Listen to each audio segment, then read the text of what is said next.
Hi guys, welcome back to Coding World. Today we are going to start one new series which is on interview questions and answers. So we are starting with the basic Java questions and answers. So these are the questions which will be asked in your first interview round for the experience and the fresher also. So let's start with the interview questions. So first interview question is can we make array volatile in Java? So this is a question for experienced person also and fresher also. So main thing, yes, we can make the array volatile. What is mean by volatile? Volatile means whenever you are accessing that object, your JVM gives guarantee that it will be accessed from main memory, not from cache. So can we make array as a volatile? Yes, but only the reference. We are not we are gives guarantee that whenever in multi-threading one thread changes the reference variable to point another array will provide that volatile guarantee. But if multiple threads are changing individual array element, then it will not give guarantee that it will be volatile. So this will be asked. So you have to keep in mind that it only makes volatile references, and when you are changing individual element, it will not give guarantee that to make that volatile. Means you can pick sometimes that value from the cache also. So our next question is, how do you call wait method using if block or loop block?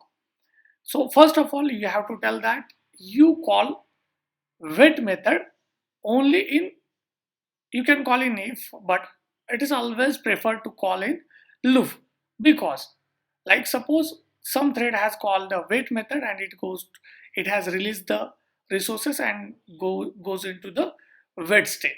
So suppose thread T1 is in wait state and it is waiting for any particular resource R1, but by chance someone has called notify and your thread get wakes up and it is searching for the resource R1, and if resource R1 is not present that time, it will execute the below statement and it will go up and thread will shut down. But to avoid that situation, we will add the while loop. In while loop, we will check that is the condition, is the resource is available. If that resource is available, then we will perform the operation, or else we will call object.wait. So one thing you have to tell, you should call wait method in loop, and you have to tell the purpose. Like if suppose threads wakes up and it does not get the resource which he is expecting, then it will execute the next steps and thread will shut down. Okay, our next question is, what is BGspin? So this is a subsequent question will be asked once you give the answer for the wait. So BGspin is one of the technique to wait for events without releasing the CPU. So this is a main reason. So you will not release the CPU, because if you sleep in a processor 1 and wake up into processor 2, then all the cache which you was holding it will lose. So to avoid that losing data in CPU cache, which is lost if thread paused and resume in some other thread. So if you are working on low latency system where your order processing threads currently does not have any order, instead of sleeping and calling wait method, you just loop, then again check the queue for the message. So it's beneficial if you need to wait for very small amount of time. Okay, so instead of calling sleep and wait, we will keep looping unless that resource is present. And here we have to keep in mind that it should be for a very small amount of time. So context or thread context should be small. Okay,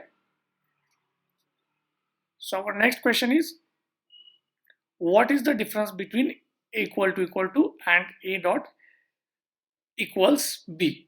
So this is the first question for the freshers, and sometimes it's asked for the first round of the express.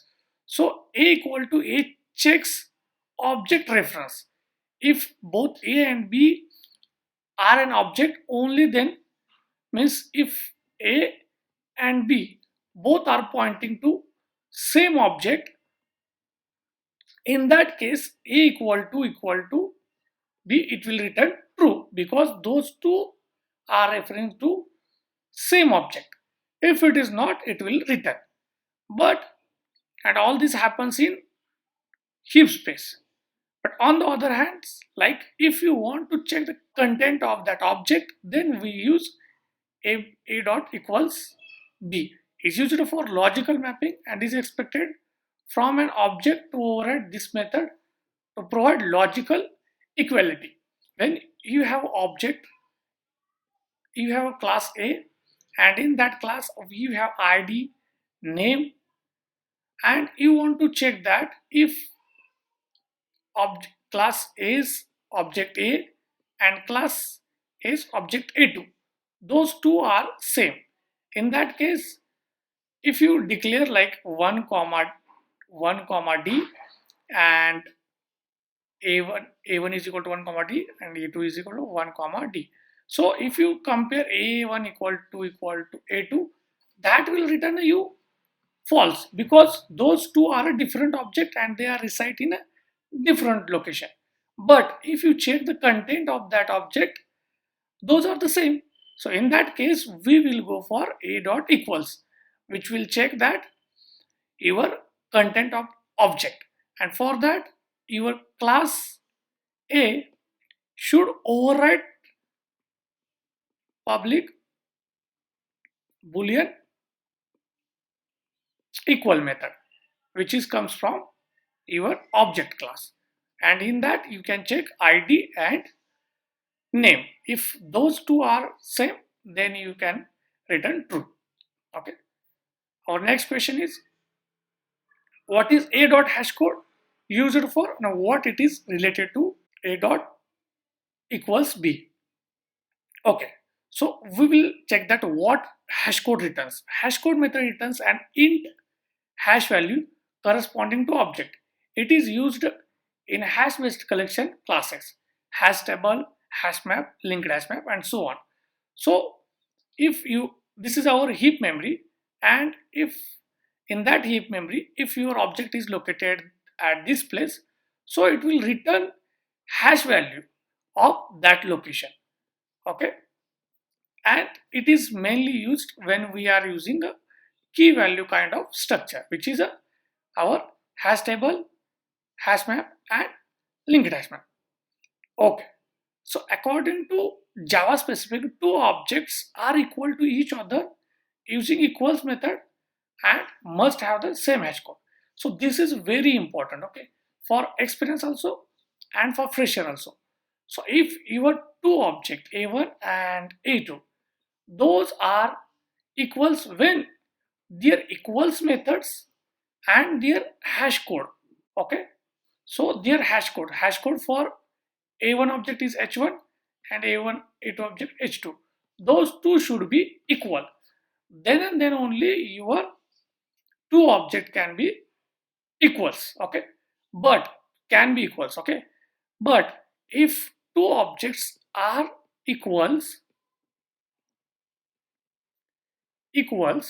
that means their hash code should be okay, should be equals. Okay, should be equals. So that is the relation between hash code and equals method. So it's not necessary that if two objects are equals, if sorry, it's not necessary that if two object has the same hash code, that means those are the equal objects or those are the same object. But if those are, if two objects are equals, then their hash code should be equals. That is the relation, that is the contract between hash code and equals. So keep this in mind. Okay. So next question is like, what is the final, finalize, and finally? This is question like a very loud one question for the interviewer. So we have to tell that like final is a modifier. Okay, final is a modifier which will use for the variables, methods, and classes. Okay, this is the main. So this is a main statement. Okay, you have to tell first. Then if you make a variable final, it means like you have to explain everything after final. Like if you make variable final, you cannot be changed once it is initialized. If you make method as a finalize, you cannot override that method. And if you make class as a final, you cannot extend that class. Okay, so this is the use when we use the finalize in front of these three entity. Finalize is a method which is just before object is garbage collected. So finalize is a method. Okay, every class has a this finalize method which will be called just before your object is getting garbage collected. So in that method you can do a cleanup process. Like if you are holding a big object, you can mark that as a null, so it will get a garbage collector soon. If you are holding some data regarding to the connection, you can release that connection in your finalize. Now next is what is final. So final is a keyword which is used in try catch block. Okay, so final will be executed always irrespective of like you have handled the exception in a catch, or you have not handled that in catch. But it will not execute only in a two condition. One is a system dot exist, and one is system crash. Okay, or else system crash, or else in every situation it will get called. Hope you guys understand the difference between final, finalize, and final. So next question is, what is the compile time constant in Java, or what is the risk of using that?